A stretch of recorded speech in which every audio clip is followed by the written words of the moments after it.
Program Director, once again, Your Excellency Dr. Hage Geingob, President of the Republic of Namibia,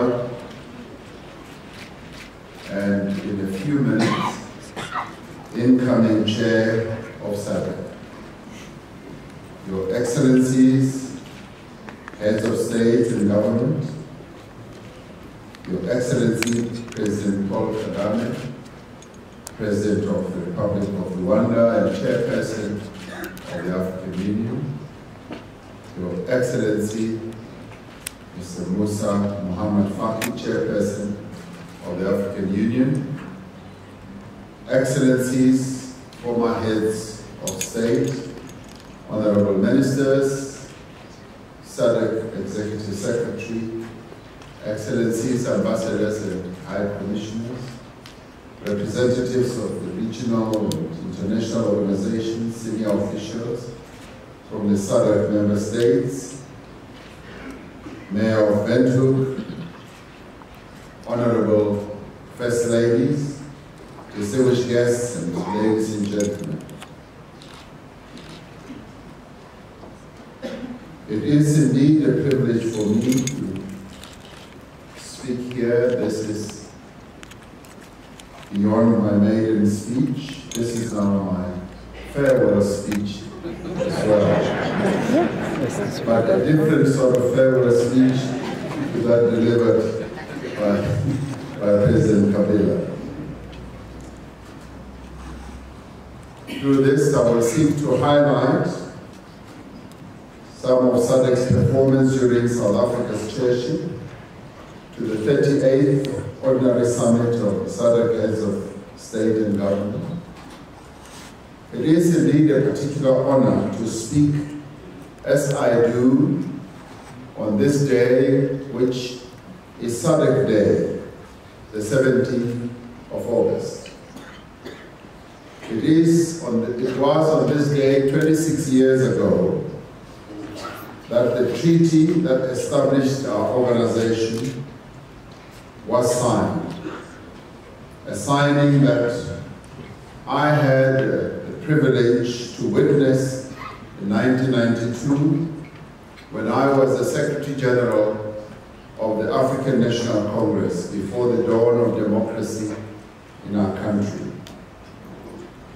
The signing of the treaty actually took place 26 years ago in this very same hall where you are all seated.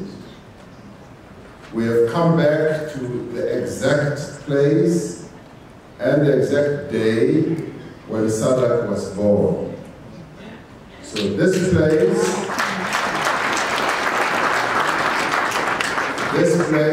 this city, and this country can indeed claim the right to be the parents of Sadc. So if you're looking for the father of Sadc, you will find the father of Sadc here. If you look closely, you will see Dr. Sam Madoma, who was one of the founding fathers here today. Look around and you will see him.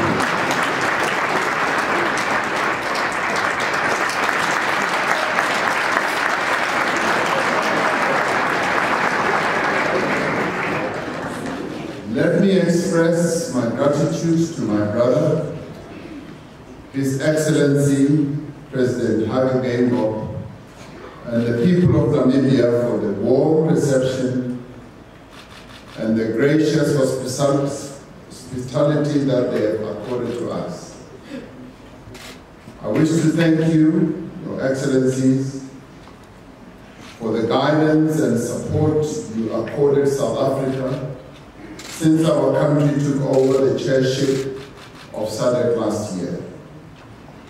It has been an honor to work with fellow member states in advancing all areas of Sadc's agenda. Let us continue to work in unity to do more for our people together with our people. Excellencies, ladies and gentlemen, the year 2017-2018 marked the third year of implementation of the revised Regional Indicative Strategic Development Plan 2015 to 2020. While we recorded significant achievements in the implementation of programs across our priority areas, there are still areas that require our urgent attention.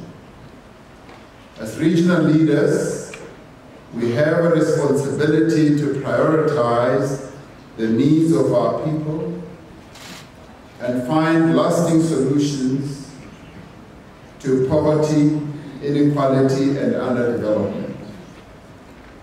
That is why the 37th Sadc Summit held last year in Pretoria adopted the theme of partnering with the private sector in developing industry and regional value chains. Member states were urged to operationalize the theme through implementation of projects in the focus areas of agro-processing, mineral beneficiation, energy, and pharmaceuticals. Member states were also called upon to work to develop skills and create mechanisms for the involvement of the private sector. South Africa hosted the second Sadc Industrialization Week during 2017, which created a platform for targeted engagement with the private sector and deepened the focus on key investment opportunities in our region. The Industrialization Week that was recently held in Windhoek is a further testimony to our collective efforts to strengthen private-public partnerships within our region.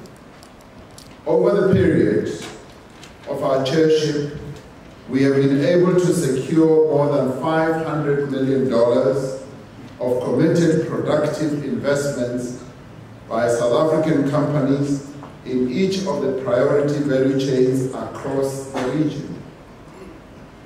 The investments cover forestry, agriculture, and agro-processing. They also cover fertilizing, mining, mineral processing, and pharmaceuticals. They reflect South Africa's commitment to moving from a trade-based to an investment-led development strategy for the region. The previous summit directed the Secretariat to finalize the establishment of a regional natural gas committee to promote the inclusion of gas in the regional energy mix. The terms of reference of the working group for the Interstate Natural Gas Committee were approved, culminating in the signing of a statement of intent on cooperation on the development of regional gas market and infrastructure during the joint meeting of Sadc ministers responsible for energy and water in June 2018. There have been a number of concrete initiatives over the last year that now form part of the Sadc work program. The first one is the framework model on the control and management of the fall armyworm that is being rolled out with the Food and Agriculture Organization. Capacity building workshops have been held in Mozambique, Madagascar, and Zambia. The second one is a program to develop capacity in industrial policy making, which has been initiated with South Africa hosting a Sadc Industrial Policy for Policymakers program in September 2017 as a pilot initiative. Thirdly, the Sadc Integrated Regional Electronic Settlement System has gained significant momentum, establishing a firm platform for increased intra-Sadc trade and investment and further strengthening regional financial integration. Fourthly, the SADC Energy Foresight and Assessment Study in support of the SADC Industrialization Strategy and Roadmap is underway, with data having been gathered from 6 of the member states. Fifthly, a SADC engineering needs and numbers study is close to completion.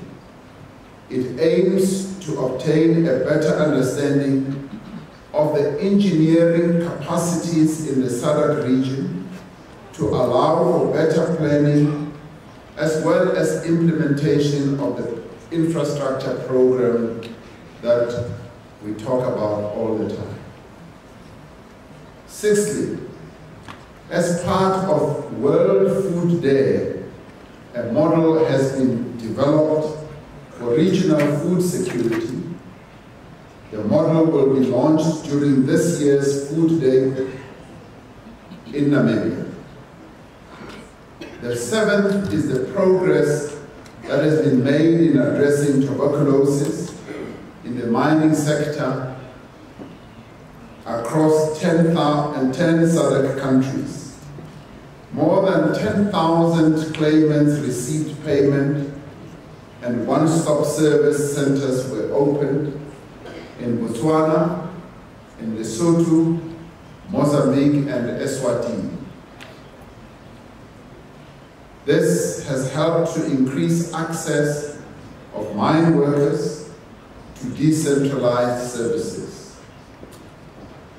The eighth one is the shared procurement of essential medicines and commodities in SADC that has been identified as a priority with the aim to establish an autonomous non-profit organization called the SADC Pooled Procurement Services.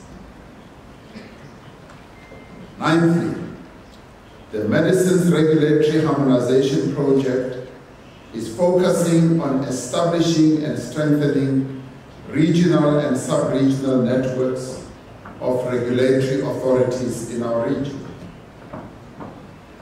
The 10th one is the implementation of Phase 3 of the SADC Roam Like at Home initiative, which began in October 2017.